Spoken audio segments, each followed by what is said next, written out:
I think that's the first thing that an individual should do is admit their shortcomings, because you can fix them. You can fix them in business and life. You got to take responsibility. I've been called out by friends. You called me out on something, on another issue a while ago. Yeah, you're right. I took responsibility. But it takes a mature mindset, and I'm not saying this to brag about myself, but you have to be humble.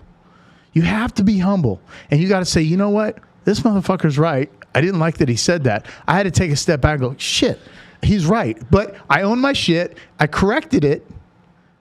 And I have gratitude for it. You just said something, and it was the way you said it. I caught it. I don't think most people would. Actually, I know most people wouldn't, because they'll just hear you say humble, and then they'll think that applies to everything. There's a specific way you just talked about humility. And that's being called out for something that you realized you were doing wrong, knew you had to change it, and knew you had to take action on it. That's the time when humility applies. Knowing when you're wrong, knowing when you have more to learn in a certain subject, finding out what the solution is, and then executing. That's what humility is. People think humility is don't be overconfident, don't have supreme confidence. No. They talk about sharing your wins and your successes as bragging, and that you're not humble. Like, our society has turned confidence and humility into these, like, I can't even have a word for it. Like, they've turned them into these things that don't even apply to us. Like, it doesn't make sense to me why I love, even if I don't know somebody, I love hearing their success story or what they were able to purchase or what they can afford. Not just for the sheer fact of, like, congratulating them and cheering them on, but just the fact that someone else is doing what they have to do to achieve the things that they want and the things that they enjoy in life. That's exciting to see. And you know what? For someone's going to click with whatever it is that person was able to purchase, and that's going to be like, that's inspiring. If that motherfucker can do it, then I should be able to go do it too. Dude, it's just that simple. If I tell people there's nothing special. I'm just determined. If I can make it in business and do what I've done, anybody can. My background is not, I'm not from the, Harvard, Yale, valedictorian, secret, cum laude, mocha guy, right? They got all the degrees, all the letters behind their name. That's not me. I'm the guy from the streets. I'm the guy from the other side of the tracks, broken home, similar story, right? But you take guys like us, and it's like, dude, you take a swing and knock me down. Okay, I'm going to get back up.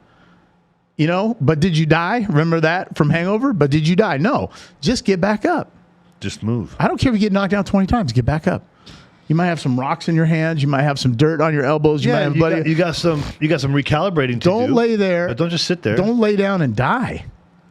And so I've seen that happen to a lot of people in the last couple months. I guarantee you, Conor McGregor. Dude, he broke his, you just said it.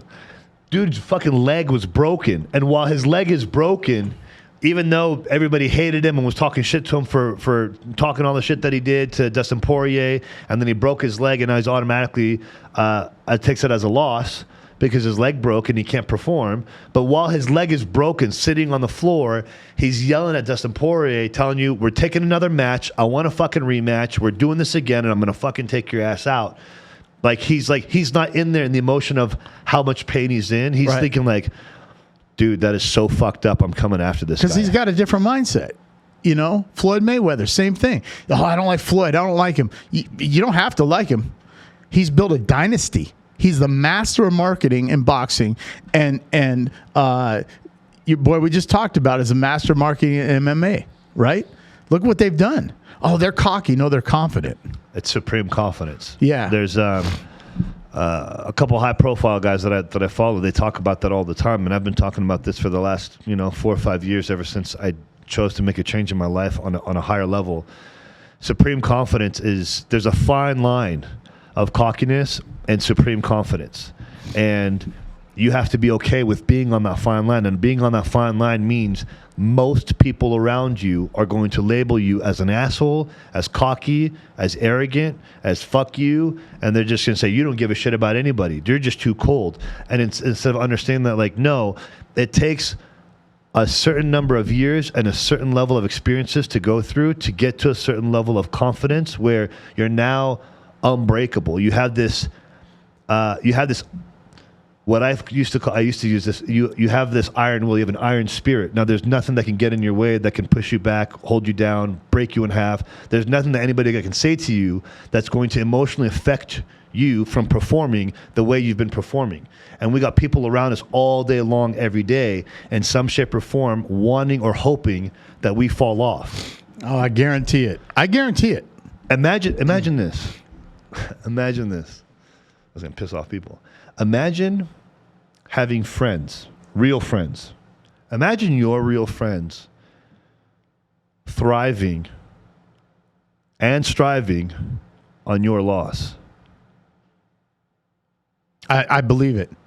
But Some of your closest friends aren't your friends. Imagine like when you're doing well and you're excelling, I got all this hate and envy going on because, man, fucking Davrick, I'm more talented than him. Why does he have that? I deserve that success more than he does. And then when you fall, instead of me being there to catch you and help you lift you back up, as soon as you fall, I'm going to let you fall.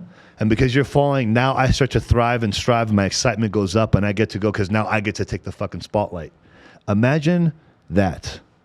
Imagine having friends like that. Like, for real, I have witnessed what I'm talking about right now in the last 45 days amongst several different people. And it's very disheartening and disappointing to see that people that label, and as you and I have always used, like to use that word so loosely, friendship and family, that you actually get ecstatic and you start to perform because you see a good friend of yours fall.